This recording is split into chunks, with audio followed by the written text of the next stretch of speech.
Welcome back to the OSM channel. Before we get started with today's video, I want to set the record straight. I'm not a Home Depot guy.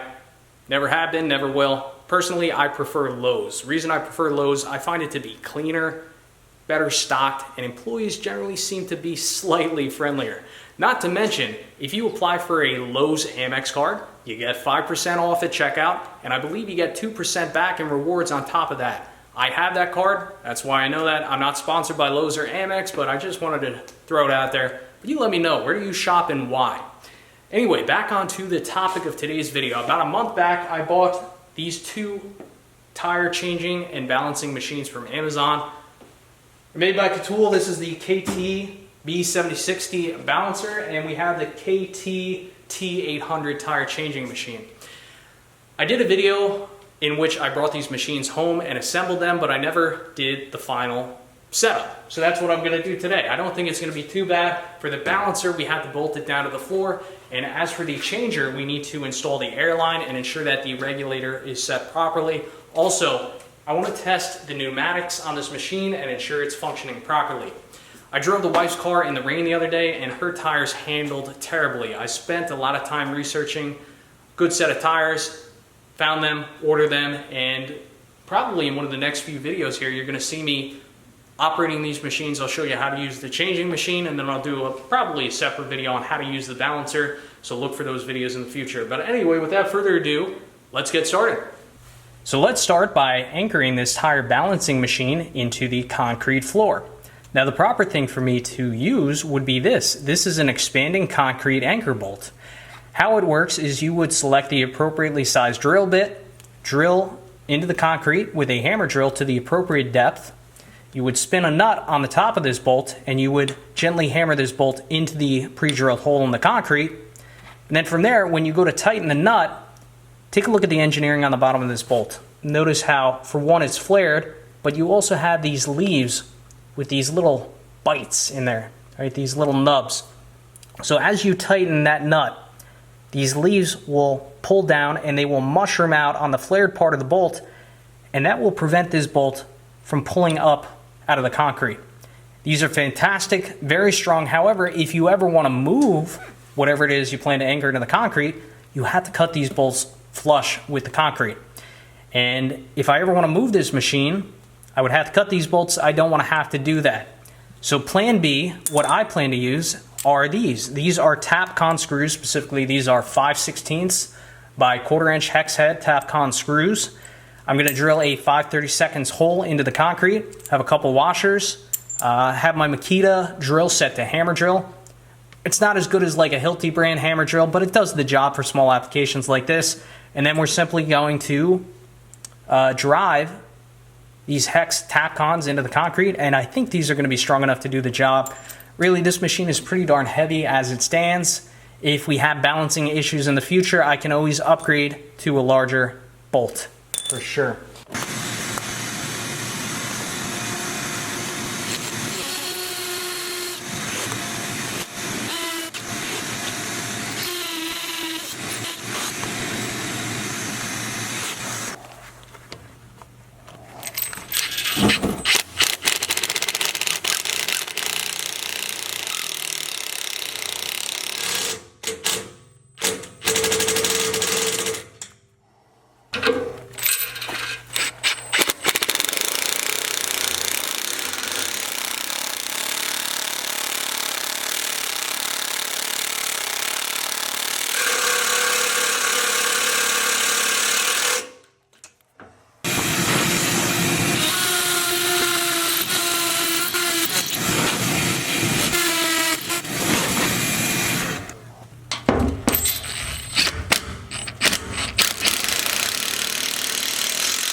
That ain't going nowhere.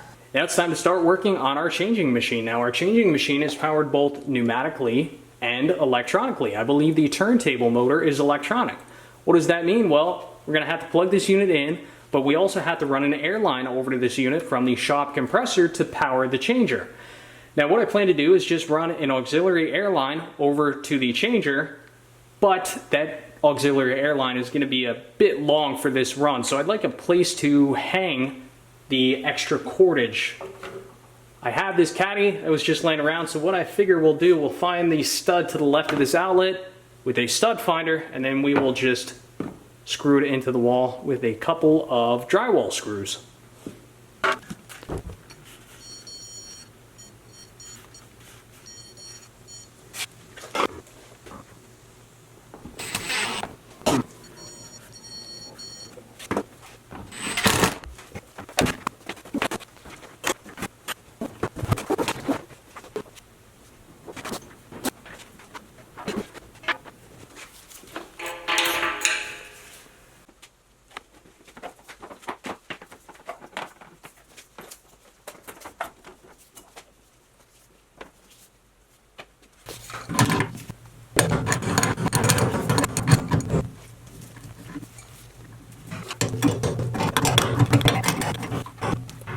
I have this machine plugged into 120 power, air line's plumbed in, and the air is turned on. Now the regulator, what should it be set at? According to what I read in the instruction manual, you want that regulator to be set between 8 to 10 bar. Looking at this gauge, 8 bar is equivalent to about 118 psi, and 10 bar is about 145 psi. So I'm going to kick my compressor on after I finish with this video. The compressor goes up to 155 psi if I'm not mistaken, maybe 150 psi. But I'm going to set that regulator to about 120 psi, which would be about 8.2 bar. So I think we're ready to test this unit out. So this unit is operated mainly with these foot levers down here. Far right is the turntable, which it does have forward and reverse. Bead breaker on the right side of the machine. These are for the dogs, on and off. And then finally, the foot lever on the far left is for the airline up here, and you also have a PSI gauge. So let's start with the turntable. We'll start by pressing this lever down.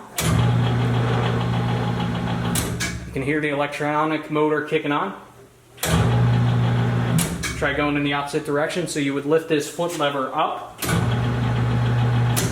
which it's pretty rare that you would run this in reverse. You would only do that if you get the unit jammed or there's some extraordinary circumstance that you would need to do that. But it's functioning, a little bit noisy. It's not variable speed, it's either on or off. I would prefer it to be variable speed, but shouldn't be an issue. Let's try the dogs. So I'm gonna push down on this foot lever.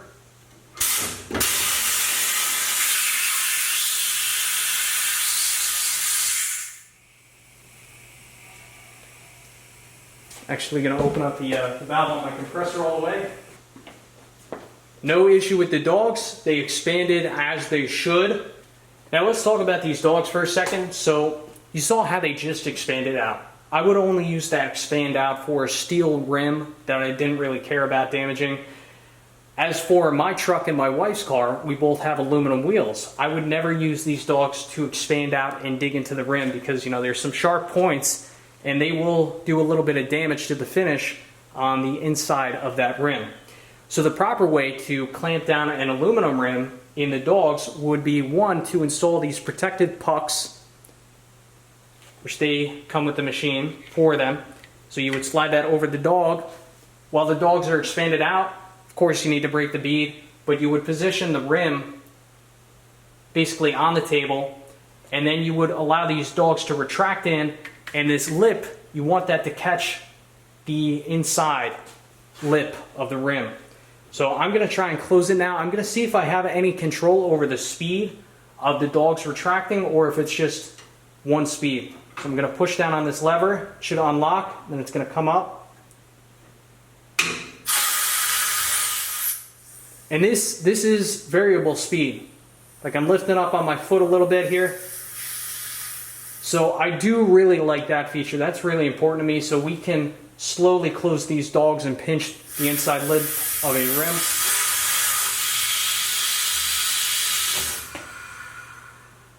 Operation is pretty darn smooth. Don't hear any air leaks. That is good.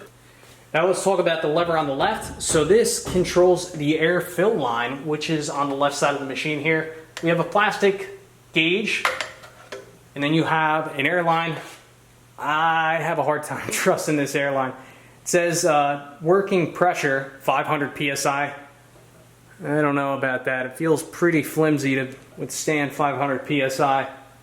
So whenever I'm working on a tire here, I'll probably have hearing protection on and safety glasses. Maybe even a face shield wouldn't be a bad idea.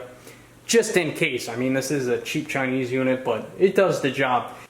All right, now let's talk about the bead breaker and how it works. So basically, on the side of the machine, you have a big reinforced section here, a big chunk of rubber, and you have this device. Now this device swings out. You would have to push it out. A little bit of friction, but no big deal. That just means everything's tight. There's also a rubber rim protector on this piece of steel. I'd imagine this is going to be a wear component that you got to watch out for, but basically you'd roll your tire in here, put the rim against the machine, and you would take this breaker portion, sit it on the tire, but on the inside of the rim. So then what you would do, guide it, ensure that it's not pushing on the rim, only pushing on the tire. You would hold down this lever, which this will retract this piston and therefore break the bead on the tire. So I'm gonna make sure I'm pushing down the right lever here.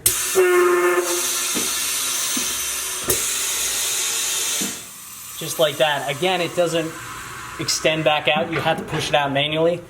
And I would say there's only one speed. It's not really variable. I was trying to adjust the speed a little bit, but the big piston in there really didn't like that much.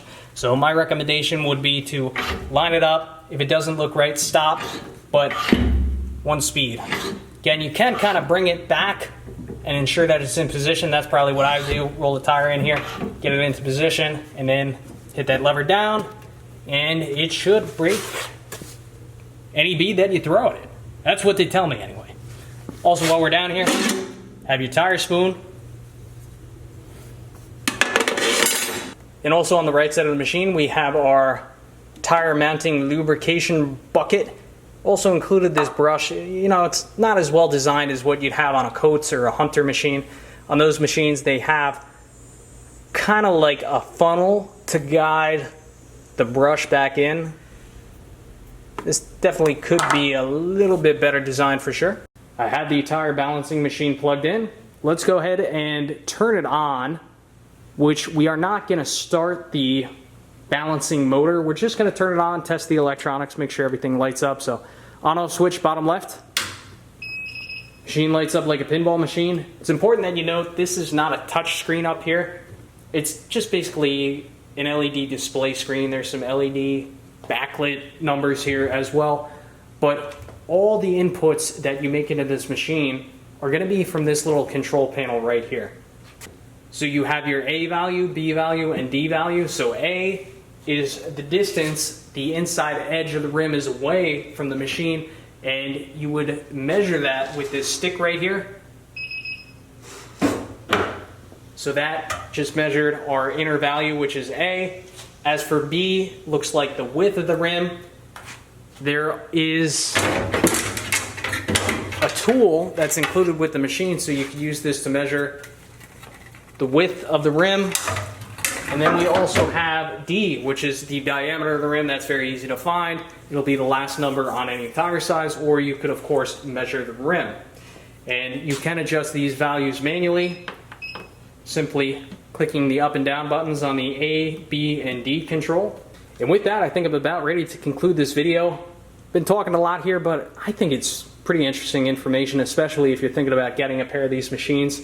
The Weiss tires are ordered. They should be in a day or two. So over this coming weekend, I will film videos of me using both these machines and really testing them out. And we'll just have to see how well they perform. Anyway, I'd like to thank you for watching. As always, I will catch you on the next one.